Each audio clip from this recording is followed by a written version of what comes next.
Okay, build a rectangular pin with 3 parallel partitions using 500 feet of fencing. What dimensions will maximize the total area of the pin? So maximize is the key word there.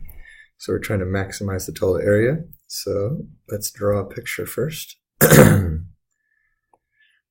3 partitions. So that would be 1, 2, 3, where these are all these are all equal in size. So we need to come up with some variables. So I'll call this x, which means all of these are x.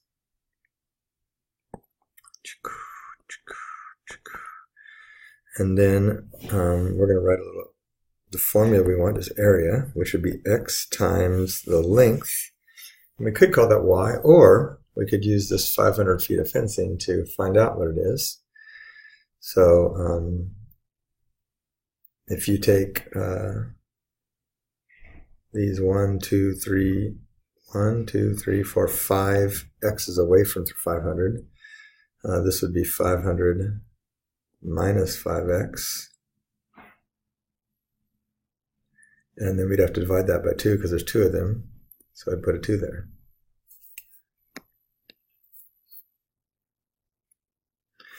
So then over here I would have 250, because that's what 500 divided by 2 is, minus 5 halves x, which of course is the same thing as 250x minus 5 halves x squared. So that's an area formula. Area is the thing I'm trying to maximize. So I take the derivative of both sides and I get 250 minus 5x. That's kind of nice. Set that equal to 0 because that's what I do when I'm trying to find the maximum. And that would be 5x is equal to 250, which means x is equal to 50. And it says what are the dimensions? So the dimensions would be, the width would be 50, and the length would be, let's see, 5 times 50 is 250. 500 minus 250 is 250. 250 divided by 2 would be 125. So I'm getting that 125 by plugging 50 in for that x. So that would be my answer, 50 by 125. Okay, we did this one in class, but I'm just going to do it again because this is a complicated one, and some of you probably want to see it again. Okay, you're standing on the edge of a slow-moving river, which is half a mile wide. So there's your river.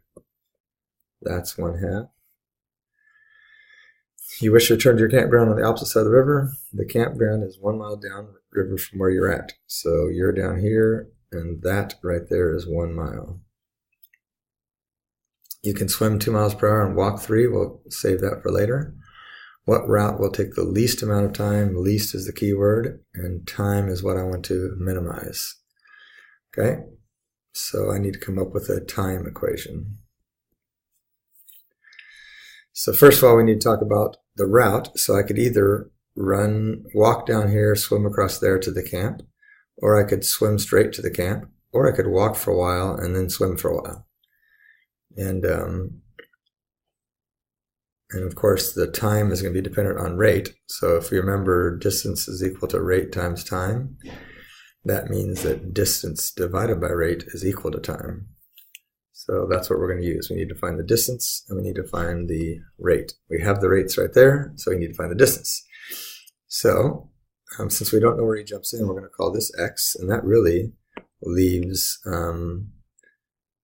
covers everything, because if x is 0, that would be this route, and if x is 1, that would be this route. So by calling this x, that would make this 1 minus x, and now we have some variables to work with. So the distance that he's walking would be the 1 minus x. So we're going to take 1 minus x, and we're going to divide that by 3, because that's how fast he walks. So distance divided by rate. The distance he's swimming is actually this distance here, and we can find out what that is by using Pythagorean Theorem. So that's going to be the square root of x squared plus 1/4, because that's what 1/2 squared is. So this is going to be the square root of x squared plus 1/4, and that's going to be divided by 2, where this is the distance he's swimming, and that's how fast he swims.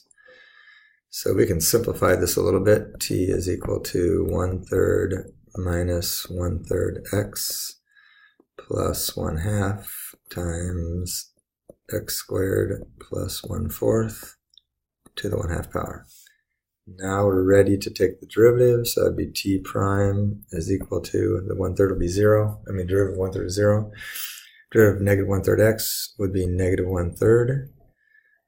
This would be 1/2 times 1/2, which would be 1/4 x squared plus 1/4 to the negative 1/2 power, and then the derivative of the inside would be 2x. So I'm going to go over here and I'm going to say negative 1/3 plus, now the 2 and the 4 will cancel, leaving just a 1/2, so that'd be x on top and a 2 on the bottom with a x squared plus 1/4 to the 1/2 power. And that needs to be equal to 0. So if I move the 1/3 over, I get x over 2 times this is equal to 1/3, which means 3x. If we multiply the extremes by the extremes and the means by the means, that's a way to solve a proportion. We get this.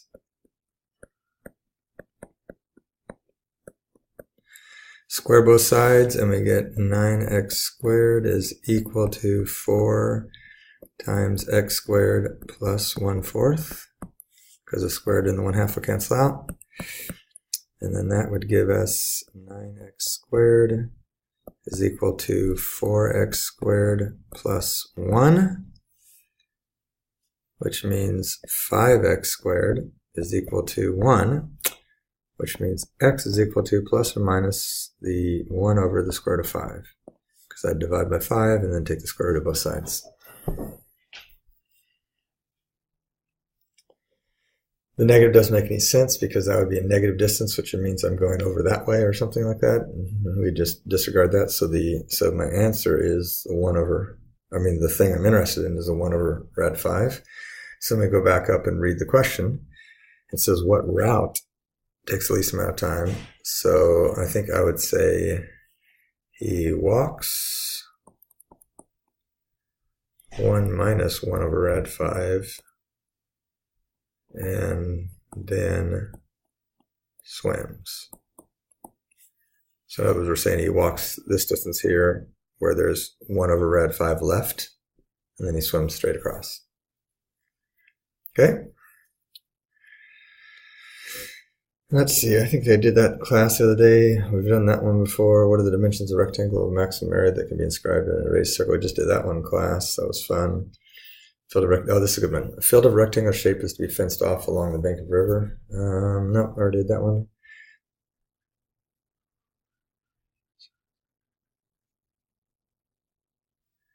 Number 9. A gardener wants to make a rectangular enclosure using a wall as one side and regular fencing on the other 3 sides.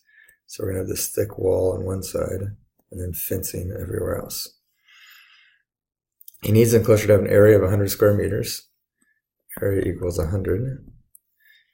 If the wall costs $15 to build, so this costs $15, and the fencing is $8 per meter, $15 per meter, $8 per meter, find the dimensions of the pen that will cost the least. So least is my keyword, and cost is what I need to write a formula for. So I'm going to bring in variables, and I'm going to call this x and this y, where x is x and y are lengths measured in meters. Okay? So now I'm going to go to do cost. Since we have a cost per foot, the wall is going to cost 15x, because it'll be $15 per meter. The fencing is going to cost, well, there's a y here and a y here and an x there, right? So the 15 is going to cost 8 x plus 8 times 2y. So the 2y came from those two guys. Each of them cost 8. Or another way to think of this is that cost 8x, that one cost 8y, and that one cost 8y. So if we add all this together, we get 23x plus 16y. But of course, we got too many variables, so we go back here and, oh, there's a reason why they gave us this. That means that x times y is equal to 100, which means y is equal to 100 divided by x. So then I can come back over here, and I say c is equal to 23x plus 1600 over x. So I multiply 16 times the 100, and then there's an x there, which of course is the same thing as 23x plus 1600x to the negative 1.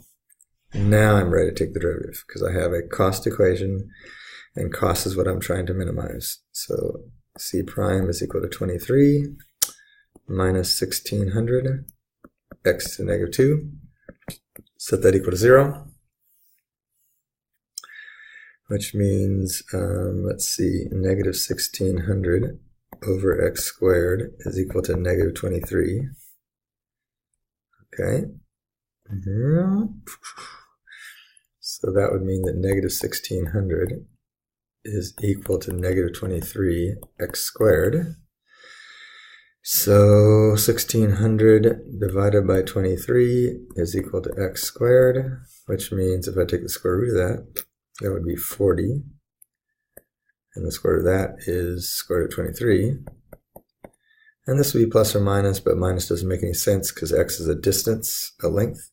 So that would be my answer. Well, that would be the x, so that's going to give me my answer. Let's go back up and read the question. Find the dimensions of the pen that will cost the least. So the dimensions of the pen would be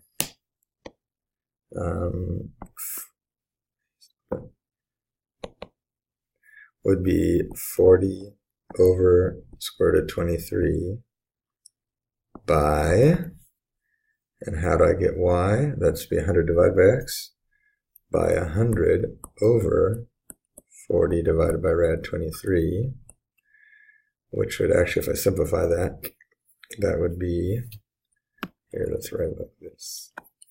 This is 100 over 1 times, if I flip that over, rad 23 over 40.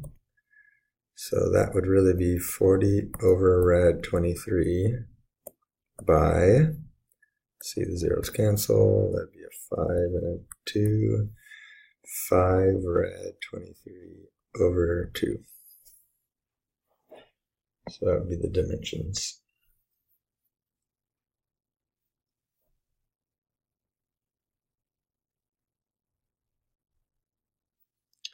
Okay, I think I'll stop there. Gives you some good examples, and I'll continue to kind of add